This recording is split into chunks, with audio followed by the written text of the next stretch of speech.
Namaste, assalamu alaikum, shalom, ni hao, buenos dias, buenos tardes, heseche, aquaba, welcome in. What up, though? This is Cafe Melange. It is week tres, session tres. Oi. Alright,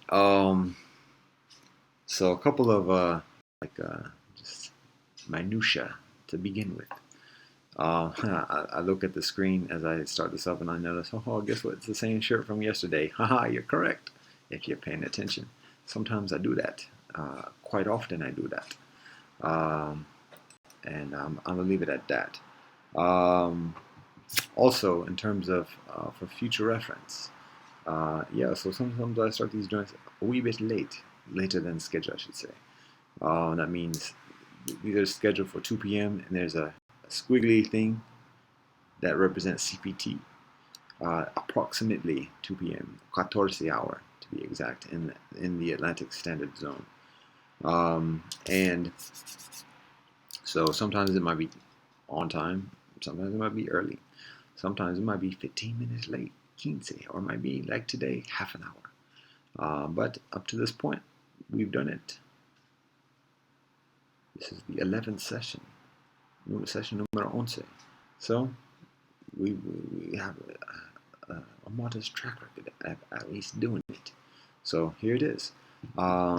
Yesterday was a field trip. Monday was the story of the sister from the Heights, Amanda. Holzhauer, I think is family name. Today, actually, I'm just going to share what I'm doing at this moment.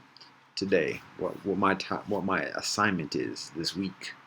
It's to complete a correspondence, a write-up on Melange Ethos Institute as a CDC, a community Dharma cooperative, and to send that off to a few places. I can even say what the places are in a minute, God willing. So the write-up is basically just talking about what Melange Ethos Institute is, what we do, and what we're working on.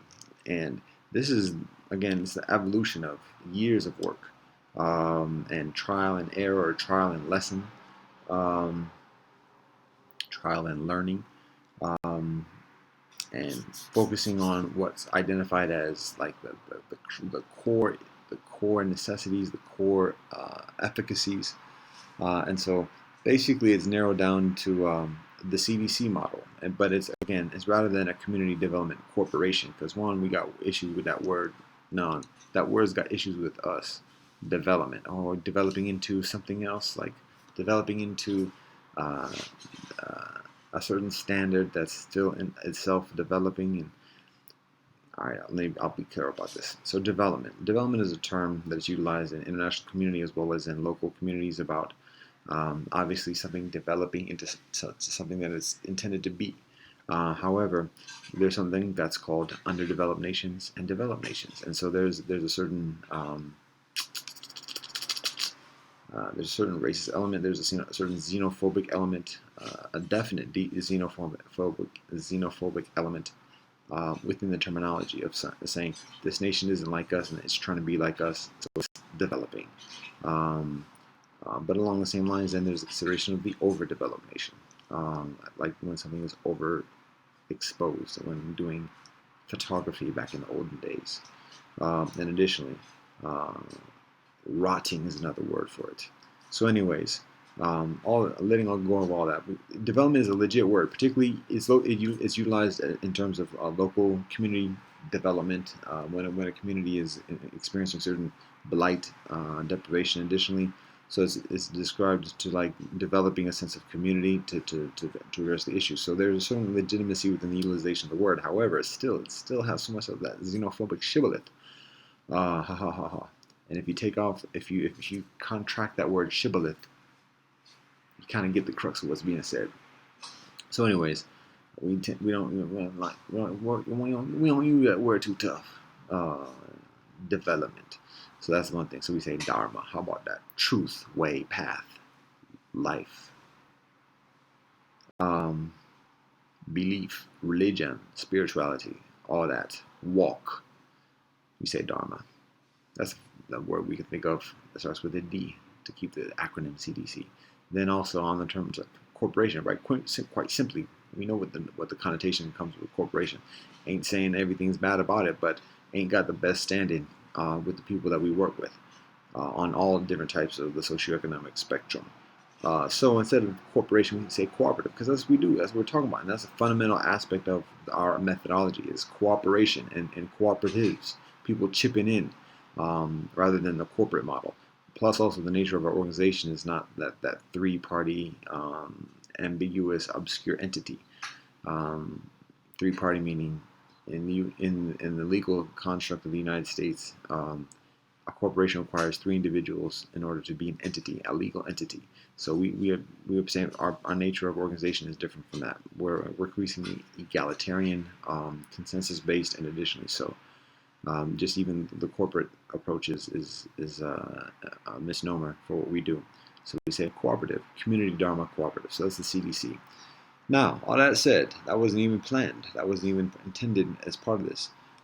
We focus on three core elements. And for those who know, this is old school anyways. So either way I do it, it's going to be, how am I going to represent the number 3 with my fingers that people all around the earth can understand. So you can work on that as you criticize me, for those who do so.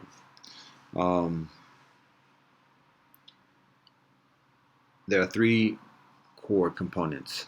We're establishing a model, a paradigm that's implementable. It's locally based, native respect, native deference, and globally connected. Each entity, each institution, or I should say each installment, for lack of a better word. So we're establishing a paradigm where these installments can exist or do exist within different villages around the earth. And tend to the needs of lange, but also additionally, because this is a paradigm that can be instituted by many different types of people, ethnic groups, religious groups, and additionally, three core components. One is discussion groups, establishing regular meetings, and not necessarily meetings of like talking about getting things done, but just a discussion group, getting people talking, just talking. Because there's so little of that at the moment. And yeah, people are like, I talk, oh yeah, I'll talk, but no, we got to begin with something. And we begin by acknowledging each other and recognizing each other, respecting each other, but then communicating. And so having regular discussion groups on priority issues, or priority topical themes. So at this moment here in the Cairo, we have a mixed heritage discussion group, and we're working on some additional things as well. But a discussion group, at least one discussion group, that's a core element of an installment of the Lange Ethos Institute. Weekly, monthly, it can be daily.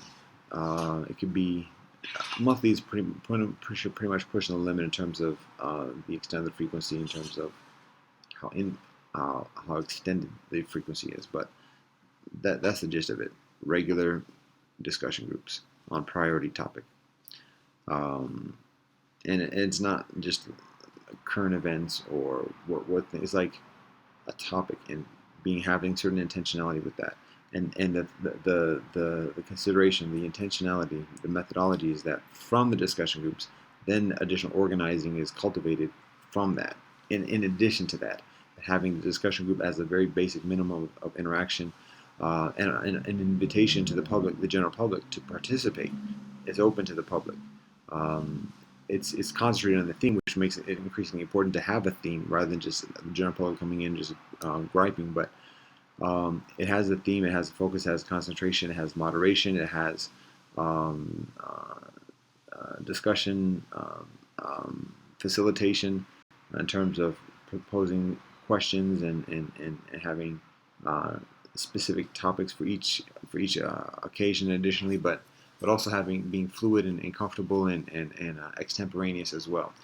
So anyways, discussion groups. That's the first component, primary component of an installment of Lange Ethos Institute.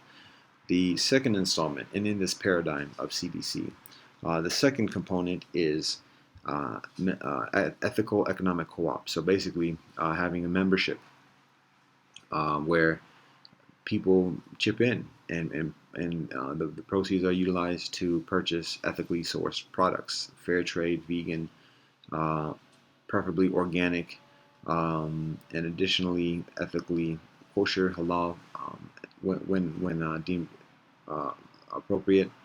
Um, Things that are vegan and are intrinsically kosher are effectively kosher and halal anyway. So, for the most part. Anyways, abiding by those ethical standards and then provided to consumers. So people chip in. It's not just a matter of like talking this, that, but no membership, and building from where the grassroots, where the community is. And it'd be nice to come up with another word to communicate that notion of collective building aside from just grassroots, because grassroots don't eat grass. So yeah, from the earth, but yeah, we need some fruit. We need some productivity for our labor and for our. So, anyways, membership. So the membership requirement is 1%. 1% of previous month's income. So whatever you made last month, 1% of that is the requirement to be a member of the co-op. That's not a lot. If you made $100,000, that means the membership due for you is $1,000. Oh, $1,000 is a lot for a month membership. Yeah, guess what? You just made 100,000. So what are you complaining about? And if you only made $100, oh yeah, things are tough. You only made $100 a month ago. And guess what? Then it's a buck. You can't afford a buck. You're already paying for something when you go into the store and everything else, getting food. You can't pay a buck for a membership co-op. So there's that. Now I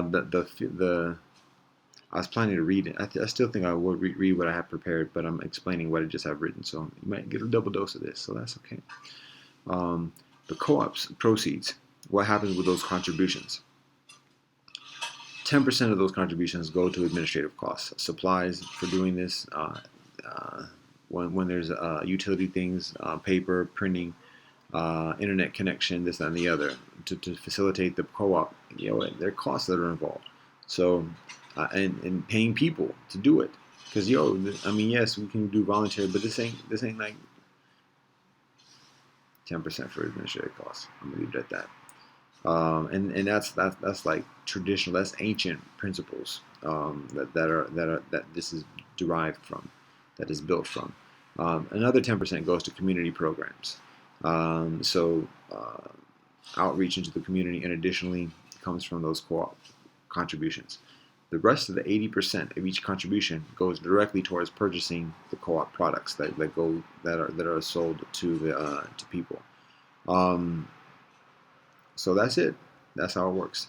And on the flip side, how do we determine prices in the co-op? Like, how do we? Is it for making money? Are there dividends? Oh yeah, no dividends. No, I gotta put that into the joint as well. No dividends. No shares. It's not a money making venture. It's a community building venture, and it's a community cooperative venture. So how we price things. This is how it is. For members who are utilizing co-op credits, the price is at cost. So whatever the cost is that the co-op purchased the money, purchased the product, in addition to like the transportation cost, and if there's rent for having a store space, and additionally that's factored into it as well. But whatever the cost is, and you can say, well, shouldn't that be overhead and this and the other, and is that included in administrative costs? No. So, but that could be the determination of the specific installment as well. But I'm just saying, all the costs, the price of the product, whatever it costs the co-op to purchase, that's what the price is for the member in the co-op currency. And for non-members, the co-op currency can be transferred. If somebody's a member, has co-op currency, co-op credits, and wants to give it to somebody else, that other person can utilize it. So it's transferable. So for a non-member who received co-op credits through however many ways, maybe they were a member 1 month and then didn't continue membership, but they still got the co-op credits, they want to get something, they can do that. For non-members, though, the co-op price for a product is 2% of the cost. So basically, it's 100% markup. It's double the price that we pay for it, because that gives people an incentive to be members, and gives a certain reward for being members. And like you're with this. You're part of the cooperation. That's part of the benefit. You like what's happening, but you're not part of a member. You don't want to contribute 1% of your income. Okay, then you pay a higher price for the products, because you're driving certain benefit from the work that's being done. So there it is. Now, if somebody's a non-member and uses a conventional currency, they don't have co-op credits. They just want to utilize what they got.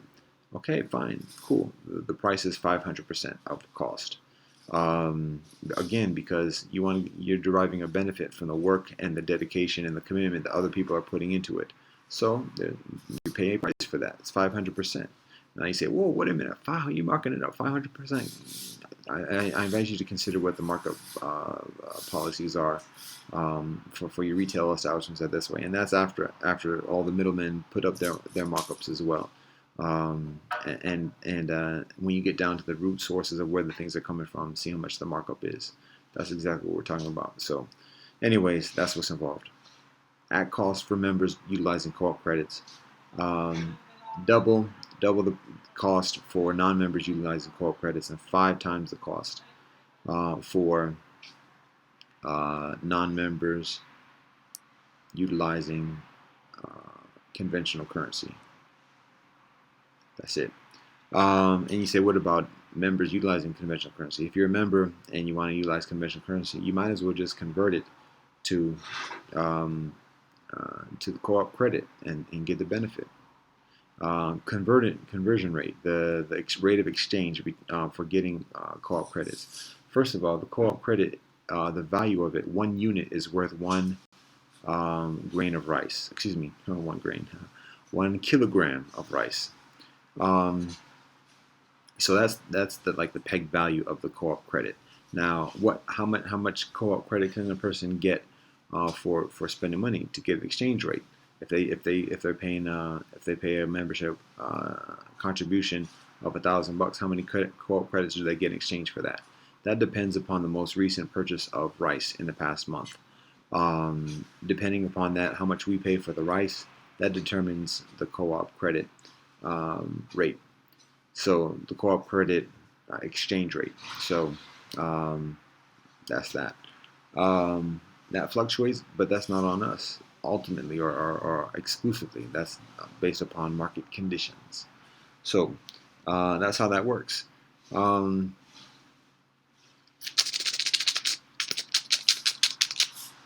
I'm sharing the correspondence with a reason, because I give some preface beforehand. What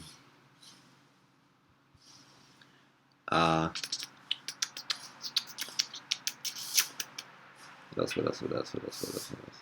All right. So that's the second component of the installment, of each installment, and there has to be a better word than installment to describe it. We don't use center.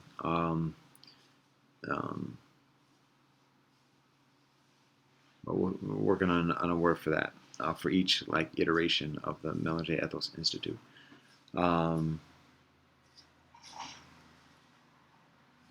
So the third element, I'm trying to think if there's anything else with membership. That's pretty much it. So 1% of income, that's the requirement for being a member. The proceeds, the contributions are utilized for products, and then to maintain the program itself. The third element, the third component, primary component of each joint, how about that? For each joint is the administrative circle. So the requirements for being part of the administrative circle, the administrative circle basically just makes the decisions, coordinates the things of the joint, the local joint, the local MEI joint.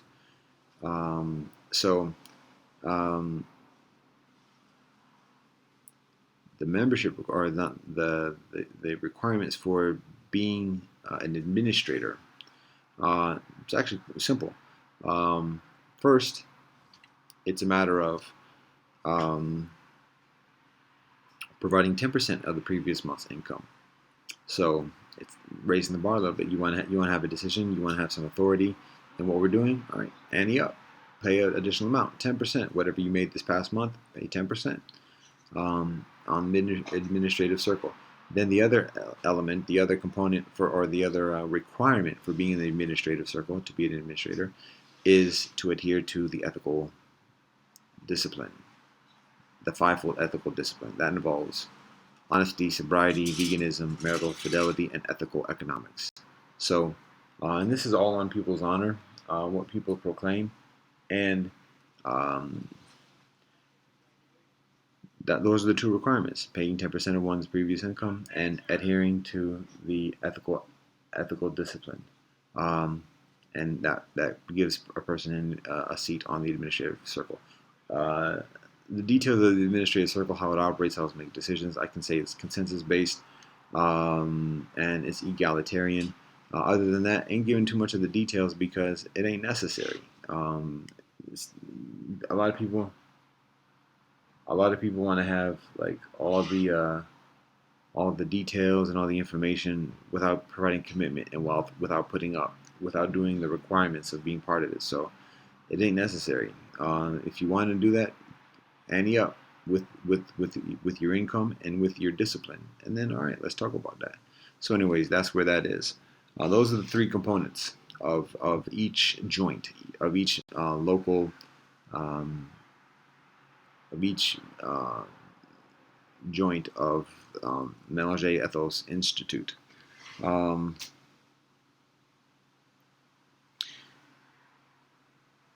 There are additional components that are optional for each joint.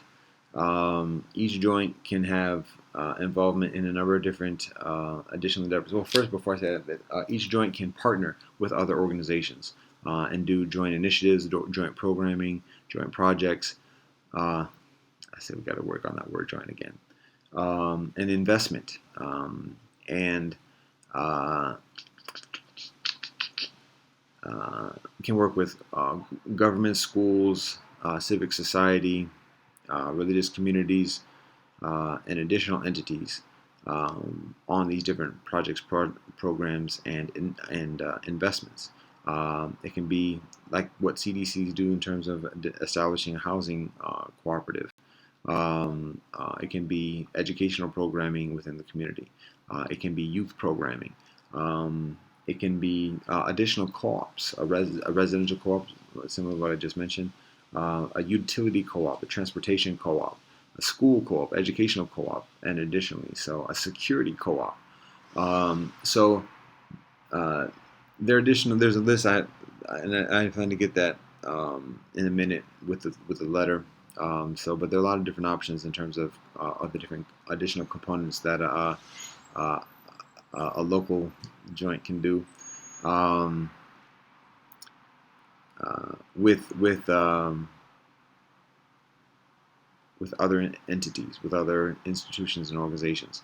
The other thing to mention with the administrative circle, and it's the administrative circle that does those things.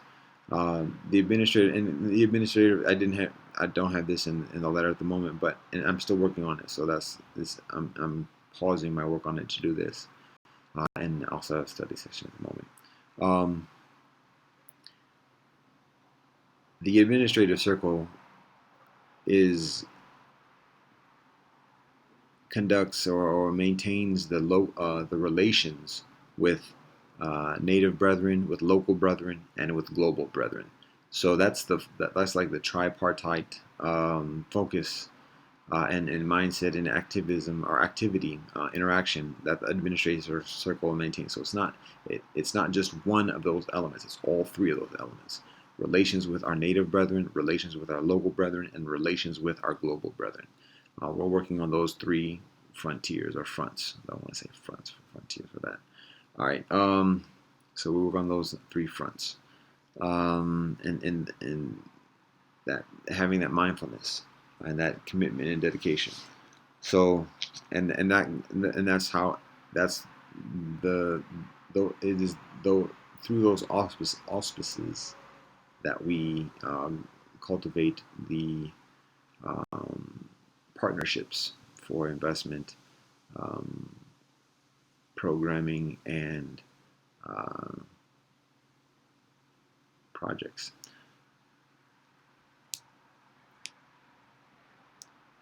That's much of it. So again, one other thing, I'm working on in doing this write-up, doing the general, just kind of the paradigm. But then we're also here in the Cuyahoga area working on two specific projects, and that's part of the write-up that I'm preparing at this moment. One project is a mélanger at the United Nations that we are approaching, that we're discussing with our Baha'i brethren. And doing a project, like a formal project. We have yet to propose this officially, but we've talked about this, to do an official joint project with our Baha'i brethren of mélanger at the United Nations, a mélanger at the United Nations project, with basically two objectives. One objective is establishing a UN official census of our mélanger diaspora. So basically, the mélanger population within every UN member nation, having that as an official record of the United Nations. That's objective numero uno. Objective numero dos is establishing a formal registry of mélanger organizations, groups, communities, entities within each UN member nation. So basically, I didn't have it before. I think I got it now, but I got to get it to get it.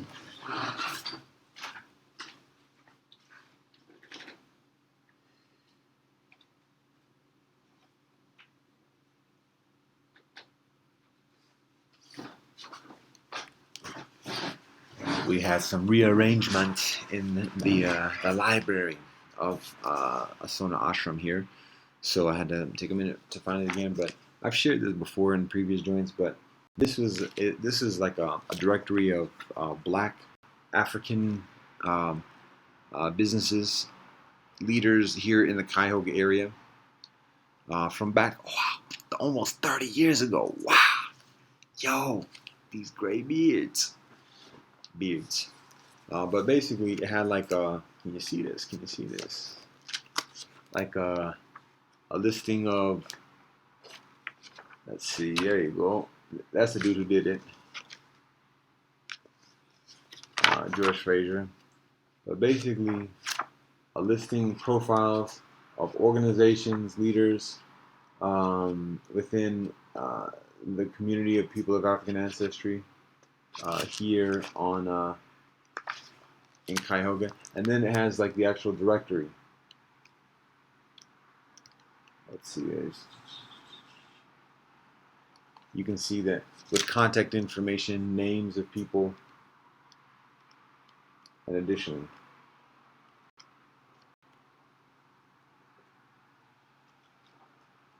So it's kind of like a telephone book, a concentrated telephone book. And you see there are a lot of advertisements there. That's how it gets funded. That's how you pay staff people to do it. We're looking to do it as a civic project, again, through the auspices of the United Nations in cooperation with our Baha'i brethren, and additionally, but establishing a registry. It may not be as thick as this joint, but we accomplish, we begin where we are, and we communicate as best we can what exists at this moment.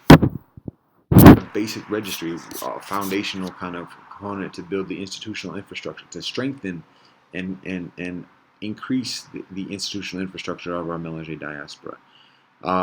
That's the second component of the project, the second objective of the project. Very doable, very attainable. I mean, it's already done in certain ways. It's just a matter of doing it in an increasingly officially recognized way. And part of a further intention and objective of the project is to build conversation, to build discussion, particularly through the United Nations Institute of Training and Research, and additional entities that facilitate workshops and panel discussions, and additionally within the UN system and amongst the UN entities. But getting people talking about mélanger as a thing and leading to other aspects as well. But that's basically the project with the Baha'i Brethren. The other project numero dos, is with respect to with our Jain brethren, and focusing specifically on Melange Ethos. Name is Melange Ethos Institute. But Melange Ethos, that 5-part ethical discipline of honesty, sobriety, veganism, marital fidelity, and ethical economics. This very strongly coalesces with the Mahabharata and the foundational precepts of ethical and virtue within Jain tradition, as well as within Buddhist tradition initially, but it seems to increasingly particularly resonate within Jain community. And so we are approaching the Jain community in partnering in a project to establish educational materials or promotional materials that advocate this notion, this experience, this discipline of Melange Ethos. What Melange Ethos is, where it comes from, the ancient history, the ancient teaching and tradition from which the principles come from, that are shared by the many different traditions of the earth. And that's one thing I just recited a few minutes ago before doing this joint. Is like in the Digha Nikaya, it's within Buddhism. You can find it in the Torah of Judaism. You can find it, which is applicable to Christianity as well. You can find it in the Quran of Islam. You can find it in the Patanjali, I think is the name within Hindu tradition. Like I say, it's significantly within the Mahabharata of the Jain tradition. So it's shared by the many different traditions of the earth. And the consideration is explaining the benefits that come in practicing the ethical discipline, particularly for Melange brethren, particularly for people who come from different heritages and are looking to have a solid foundation of interaction and recognition and stability in continuing to honor the mixed heritage, while still navigating and negotiating within the geopolitics of humanity and the earth. So we consider that our Jain brethren have a vested interest in supporting this project to support particularly the ethics, and also to strengthen connections with multiculturalism and other heritage communities, ethnic communities, religious communities, spiritual communities.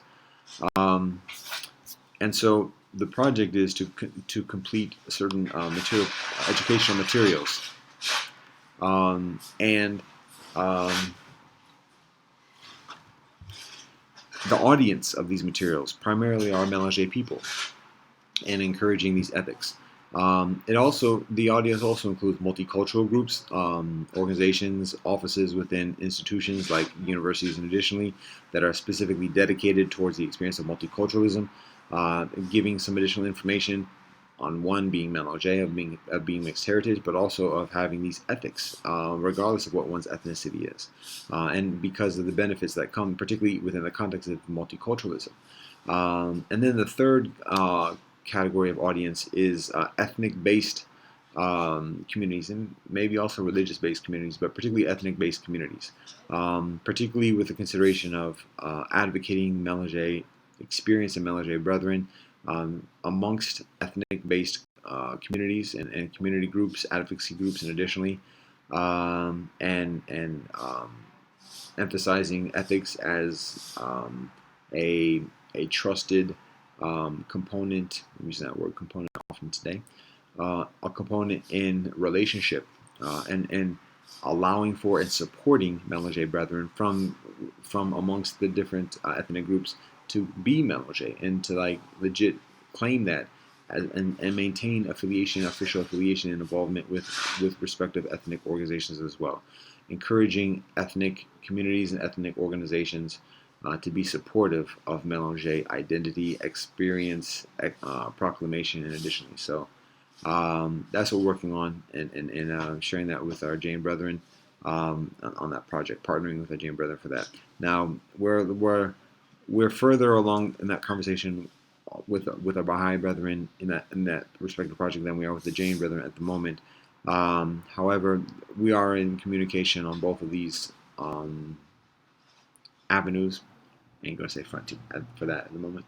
Um, so um, this is just a write up and a correspondence that exists within that continuing discourse. So that being said, I'm going to read the joint, and again, it's incomplete. I'm still writing it, so I'm just sharing it because it's what I have, and already half an hour into this joint. Oh, look at this.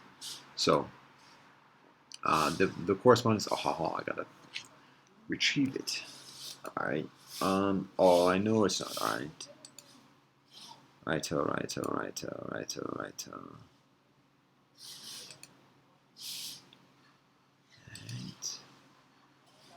I've got to get it.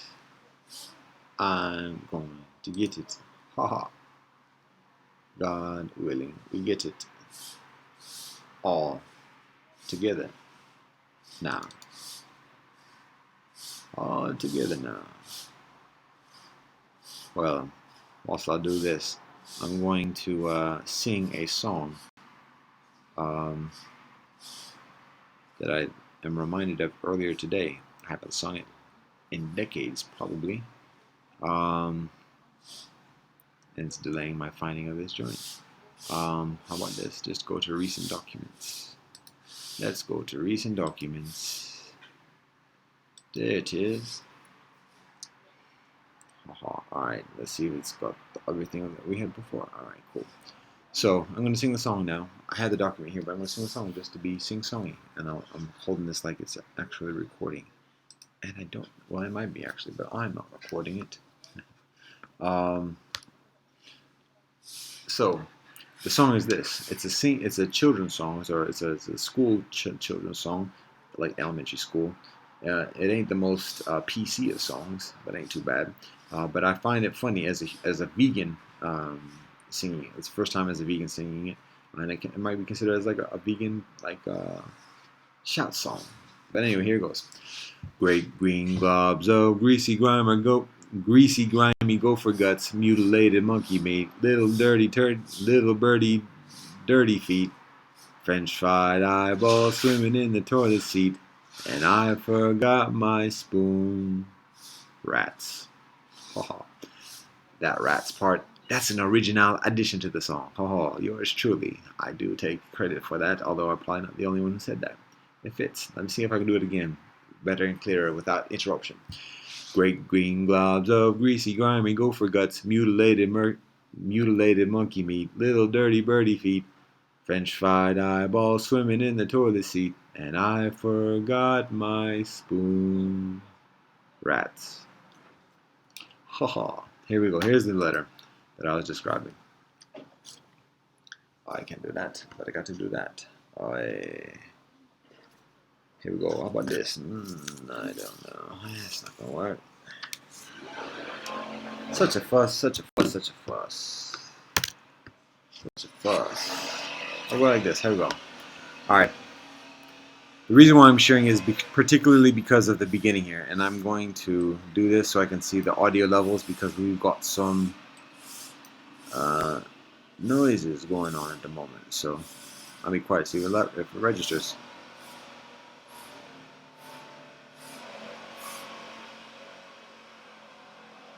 It seems to be audible, but my voice seems to carry.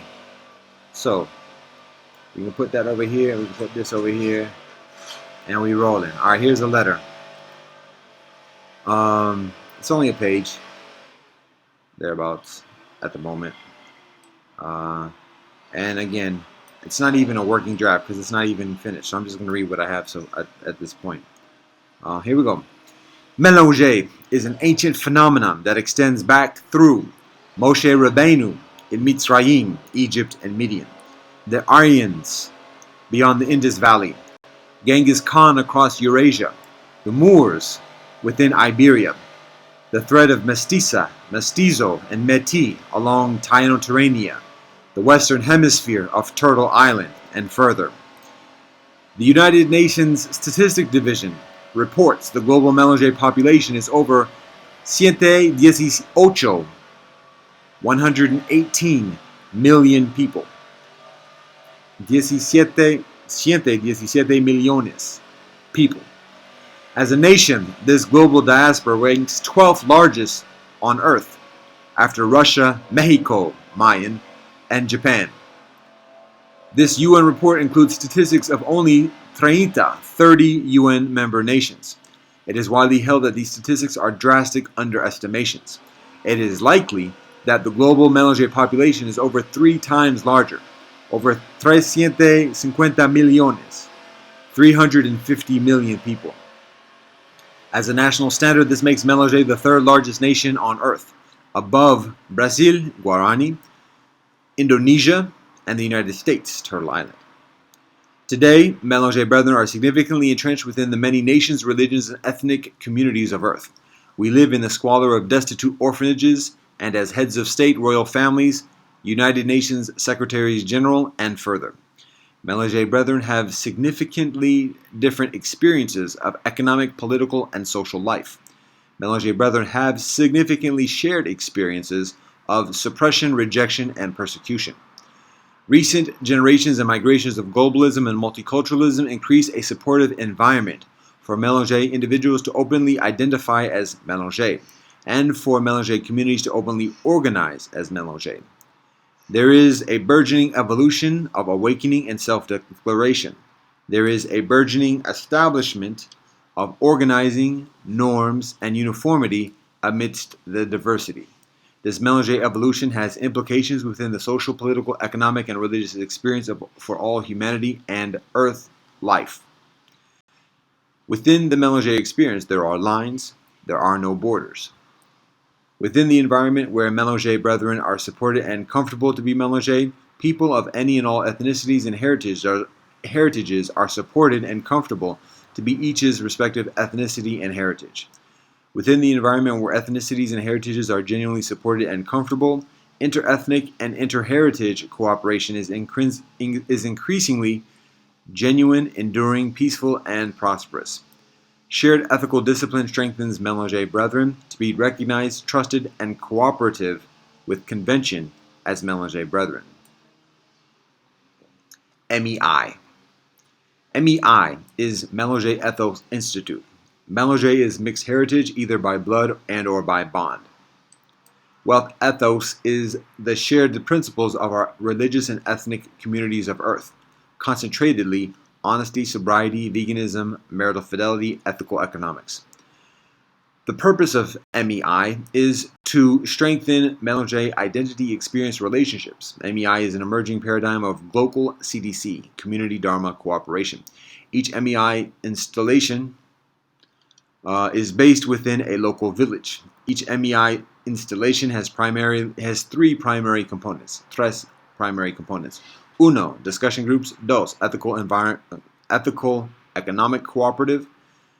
Tres, administrative circle. Discussion groups meet regularly, weekly, monthly, on priority topics decided by the local CDC. The ethical economics cooperative offers ethically sourced products. Membership requirement is 1% of the previous month's income of an individual, family, or organization. 10% of membership contributions is allocated to administrative costs. 10% of membership contributions is allocated to community programs. 80% of membership contributions is utilized to purchase co-op products sold to consumers. Members receive co-op credits for all membership contributions, less than 10% for administrative costs, and the 10% for community programs. Co-op credits are utilized to purchase co-op products. The value of one UNO unit of co-op credit is pegged to UNO kilogram of rice. The exchange rate for co-op credits from conventional currency is based upon the previous month's purchase price of rice. Co-op credits are transferable to members and non-members. The co-op product pricing methodology is this. For members utilizing co-op credit, price is at cost. For non-members utilizing co-op credit, price is 2% cost. For non-members utilizing conventional currency, price is 5% cost. Administrative circle. This is where I'm getting into notes at this point. I'm still in the process of writing this, but I'll just summarize the note parts. Administrative circle requirement is 10% of previous month income and adherence to ethical discipline, honesty, sobriety, veganism, marital fidelity, ethical economics. Responsibilities include native relations, local relations, and global relations. Partnerships, initiatives, investments. Administrative Circle determines priorities, works with other agencies, including government, civic society, religious community, schools, and additionally, areas of partnership include youth, education, social service, family counseling, culture, enterprise development, cooperatives, residential transportation, utility, security, educational, and additionally, professional networking, marriage connection, policy, strategy, advocacy, pluralism. And then I go into the two different projects I mentioned, the Mélanger at the UN project and the Mélanger Ethos project. So that's what we got with the correspondence at this point, and that's what I'm getting back to. So, trying to think of the I'll share this. Yesterday we have the Mélanger, or excuse me, the Mixed Heritage discussion group. It goes actually well. There are a few people that attend. We have a nice conversation. There's a sister from Belize who attends and talks about her experience being Creole. And this is our third time doing it, the third week of doing it. And so we're establishing a certain amount of regularity, and there's positivity with that.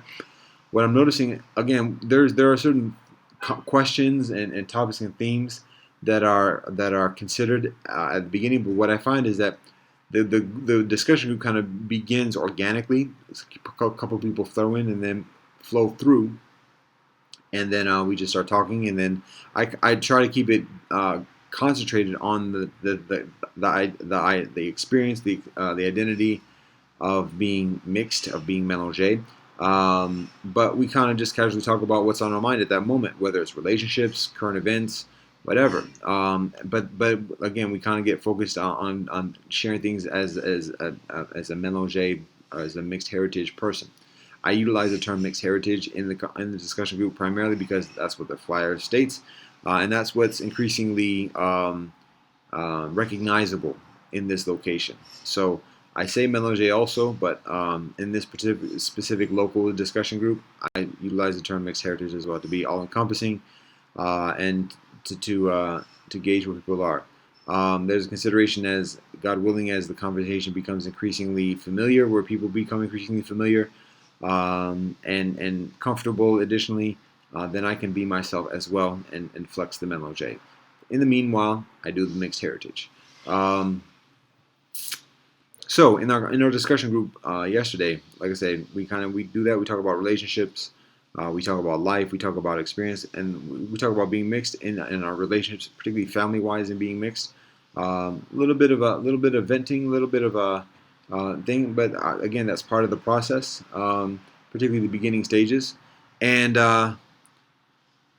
there's some nuggets, some gems that are shared. And these are like life lessons. We can call it spiritual too. But the sister, I'm trying to think if I should say her name or otherwise.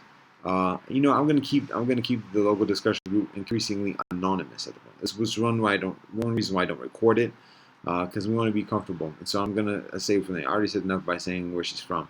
So, anyways, she shares two gems. One is she shares some mantras that she has. One was a mantra that she practiced, that she had prepared. The other one was just something that she said. I was like, was that a mantra? She's like, oh no, I just thought of that. So here's the mantra that she shares, that she's prepared. It is this: love before hate, grace before anger, understanding before judgment. That's the mantra that she shares. So there's resonance with that. And then the other mantra that is kind of extemporaneous is this: I've never thought about struggle as a problem. I like that one. So we talk about that too. We talk about where we get it from. She said, well, I'm not gonna say all the details, but yeah, that's some of the work product that comes from the conversation. And God willing, we continue on. So there's that.